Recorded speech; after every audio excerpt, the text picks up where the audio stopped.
Alhamdulillahi Rabbil Alamin Ar-Rahmanir Rahim Maliki Yawmiddin Iyyaka na'budu wa iyyaka nasta'in Ihdinas siratal mustaqim Siratal ladzina an'amta 'alaihim ghairil maghdubi 'alaihim waladdallin. Bismillahirrahmanirrahim. Alhamdulillah wahda al-qa'il fi kitabih falawla nafara min kulli firqatin minhum ta'ifatun liyatafakkaru fid din wassalatu wassalamu ala man la nabiyya ba'dah al-qa'il fima utiya min jawami'il kalam man yuridillahu bihi khairan yufaqqihu fid din muttafaqun alayh wa ala alihi wa sahbihi ومن تبعهم بإحسان ففقه في دين الله عز وجل وعلم وعلم. أما بعد سبحانك لا علم لنا إلا ما علمتنا إنك أنت العليم الحكيم وتب علينا إنك أنت التواب الرحيم وقل رب اشرح لي صدري ويسر لي أمري واحلل عقدة من لساني يفقهوا قولي. اللهم انفعنا بما علمتنا وعلمنا ما ينفعنا وزدنا علما برحمتك يا أرحم الراحمين. قال المصنف رحمه الله ونفعنا بعلومه وبأسراره في الدارين آمين رضي الله عنكم. Baik, melanjutkan daripada pembacaan kitab At-Tadhhib fi Adillatil Ahkam daripada matan Taqrib matan Ghayat wa Taqrib karangan Abi Sujah menerangkan daripada kurban. Kalau sebelumnya kita sudah membahas hukum kurban itu merupakan sunnah muakkadah, kemudian hewan yang boleh dikurbankan itu adalah kambing yang sudah genap umur 1 tahun masuk ke 2 tahun, kemudian sapi, lembu dan onta yang genap 2 tahun masuk ke 3 tahun. Adapun pembagiannya 1 sapi, 1 onta untuk 7 orang, 1 kambing untuk 1 orang. Nah, kebaikannya atau pahalanya boleh diniatkan untuk banyak orang. Wa arba'un la tujzi'u fi dhahaya al-'awra'u al-bayyinu 'awaruha wal arja'u al-bayyinu 'arajuha wal maridatu al-bayyinu maraduha wal ajfa'u allati dhahaba mukhuha minal huzal. Dan adapun 4 hewan yang tidak boleh dikurbankan. Yang pertama, kurus yang kurusnya terlalu nampak. Dengan kata lain, tulang-tulang iganya itu kelihatan. Kalau hewan kurusnya sampai kelihatan tulang-tulang iganya, maka ini hewan tidak boleh dikurbankan, tidak memenuhi syarat. Wal arja'u al-bayyinu arajuha. Kemudian yang berikutnya, hilangnya anggota tubuh hewan yang hilangnya itu terlalu nampak. Misalnya hilang telinga 1 atau hilang buntutnya dari pangkal, yang juga tidak boleh. Kemudian al-maridatu al-bayyinu maraduha. Sakit yang sakitnya terlalu nampak. Kalau hanya sebatas kebeset yang masih nggak apa-apa. Ini borok misalnya, borok gede. Ini nggak boleh dikurbankan. Wal ajfa allati dhahaba mukhuha min al-buzal. Yang terakhir yaitu hilangnya akal hewan, atau bisa dikatakan ini hewan gila. Beda ya, ada yang stres, ada yang gila. Kalau stres masih boleh dikurbankan. Misalnya beli sapinya di Lampung Timur, perjalanan jauh, jalannya berlubang, sampai Bandar Lampung, nunduk aja di sana, stres. Ini masih boleh dikurbankan. Nah kalau gila nggak boleh. Gila ini hilang akal, ya, hilang akal. Ini nggak boleh dikurbankan. Kemudian wa tujzul hasyu wal maksurul qarni wa la tujzul al maqtu'atul uzun wa la dhanam. Berikutnya kalau hanya sebatas patah ya, turun dari mobil karena kurang pas atau bobotnya terlalu besar, akhirnya menyebabkan ini patah tulangnya, tapi masih bisa berdiri, ini masih boleh dikorbankan. Adapun putusnya telinga atau putusnya ekor, ini nggak boleh dikorbankan. Jadi kalau ini telinganya ditindik, kalau beli di sapi peternakan itu kan di ini ya, ditindik ya, dibolongin ya, itu masih boleh. Tapi kalau satu telinga itu nggak ada, itu nggak boleh. Telinganya itu nggak ada. Kalau misalnya telinga itu dibolongin ya, masih ada telinganya, tapi telinganya bolong, atau misalnya sepotong setengah, masih boleh. Tapi kalau hilang semua telinganya, nggak boleh. Wa waktu dzabhi, berikutnya adapun waktu pemotongan min waktu salatil Aid ila ghurubi syamsi min akhir ayyam tasyrik. Dan adapun pemotongan kurban dilakukan min waktu salatil Aid, dari waktu salat Id. Ai min dukhuli waktu salatil Aid wa huwa tulu'us syamsi wa madha waktu yas'a salat wal khutbain. Adapun awal masuk ya, daripada pemotongan hewan itu dimulai ketika sholat Id dilaksanakan.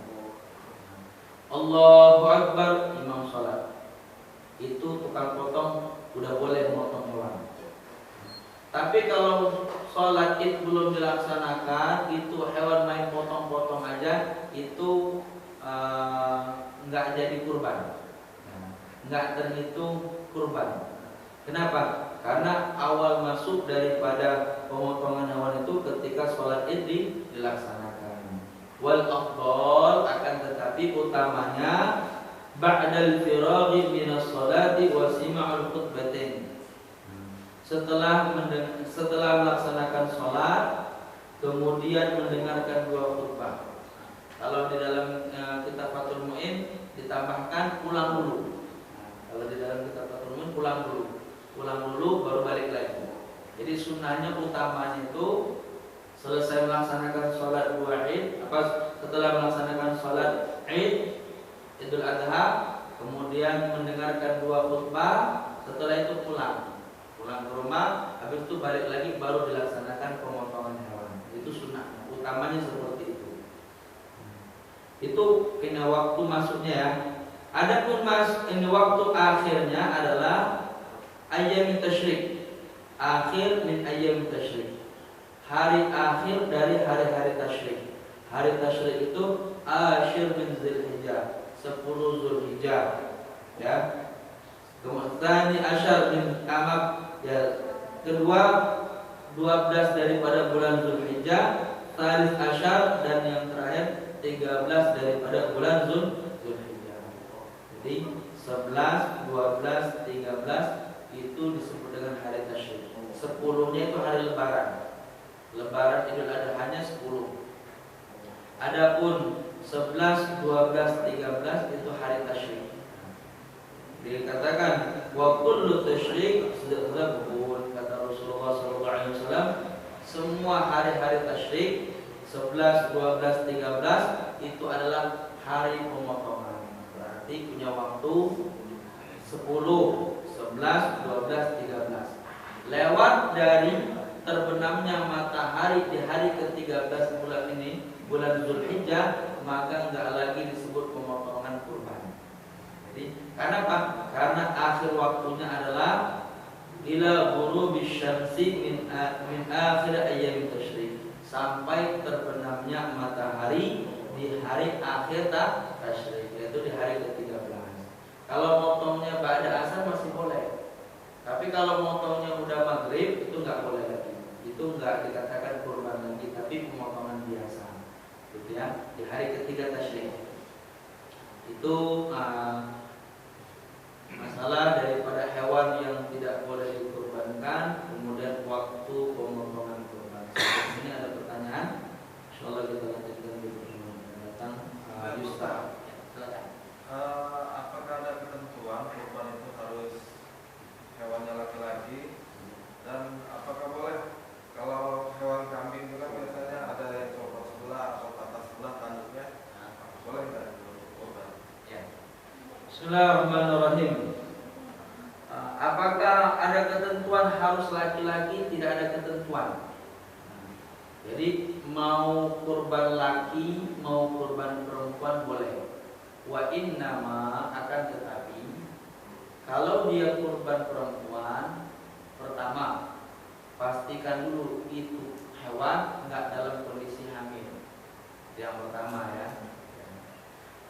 Pastikan dulu kenapa hewan itu dalam kondisi enggak hamil.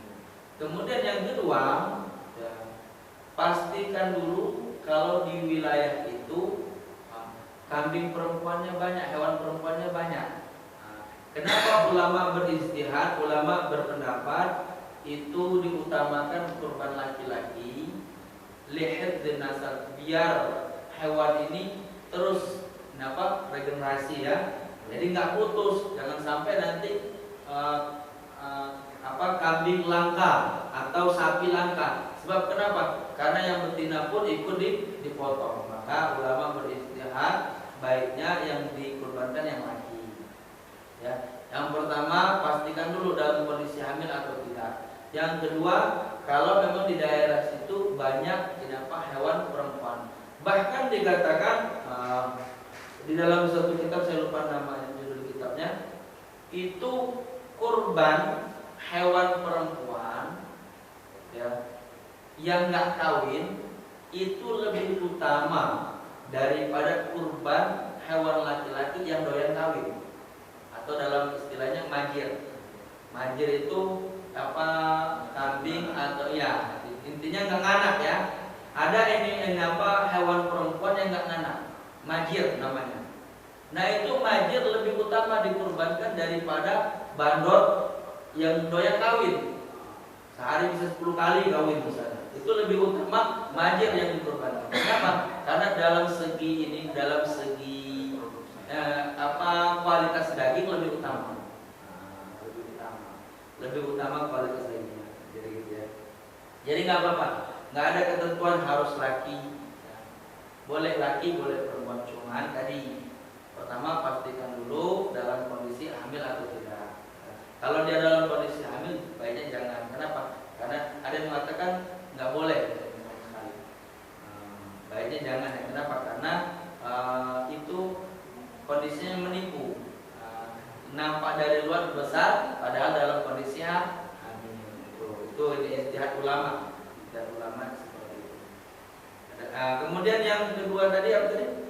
Tanduk. Bagaimana? Boleh nggak hewan yang patah tanduknya? Boleh. Kenapa? Karena tanduknya itu bukan termasuk bagian daripada yang diambil manfaatnya dari kurban. Ya. Jadi boleh. Boleh hewan yang patah tanduknya dikurbankan. Karena dia nggak masuk kategori bagian yang bisa diambil manfaatnya. Kalau telinga, buntut, kaki itu kan memang bagian hewan yang, kalau tanduk ini bagian hanya sebatas penghiasnya saja ya. Masih boleh. Ada lagi? Sudah ya, silakan. Lebih utama berkurban kambing satu atau sapi 7 orang? Ya. Bismillahirrahmanirrahim. Pada dasarnya kurban ini ada dua. Ada dua nilai. Pertama itu bentuk pembuktian takwa kita kepada Allah. Yang kedua ada nilai berbaginya. Maka kalau dilihat daripada nilai berbaginya, maka utama kurban sapi atas nama 7 orang daripada kurban kambing 1 orang. Tapi kalau melihat daripada kesunahannya, yang maksudnya yang diajarkan oleh Rasulullah kurbannya gibas untuk satu orang. Tapi ulama berpendapat lebih utama kalau memang ini azas maslahat atau manfaat. Kalau kambing 1 itu paling menghasilkan daging berapa? Sementara kalau sapi, atau misalnya gini perbandingannya, 7 kambing hasil dagingnya berapa dibandingkan dengan 1 kambing? Otomatis lebih banyak dibandingkan dengan sapi. Otomatis dalam segi daging lebih banyak sapi, maka lebih banyak lagi orang yang mendapatkan manfaat. Maka di sini sebagian ulama beristihad lebih utama kurban sapi kalau memang dilihat dari maslahatnya atau manfaatnya.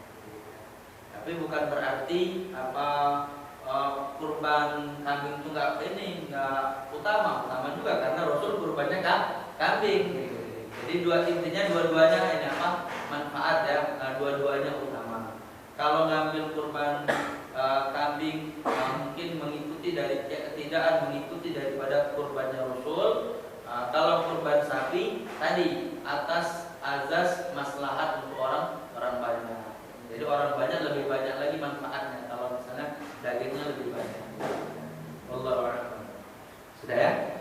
Alhamdulillahirabbil alamin. Kita syukurin kepada majelis. Subhanallah bihamdihi. Subhanallah bihamdika. Asyhadu an la ilaha illallah wa atubu ilaik. Mudah-mudahan